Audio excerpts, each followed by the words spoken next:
مازدنه مخکې یا وروسته و چې څوک دا درود شریف ووایي الله جل جلاله به هغې له تر هغه وخته پورې مرګ نه راولي چې په کله په خوب کې خپل جنت کې کور نه لیدلی یعنی په خوب کې ورته الله جل جلاله جنت وښیي چې دغلته کې ستا کور دی ورځه ورته نو که ته زړه غواړي 1000 پیرې زر تر زر ووایې څه به ووایې دا په سکرین باندې هم لیکلی کېږي تاسو ته ښه او زما سره یې ووایې اللهم صل علی محمد وآله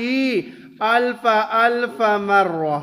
یو ځلې بیا ووایه شاباس اللهم صل على محمد وآله الف مره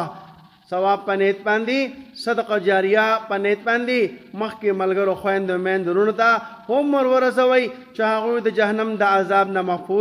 محفوظ شي او جنت کې خپل ځای ویني په خوب کې جزاک الله دلی الله پامان ډېره ډېره مننه شکریه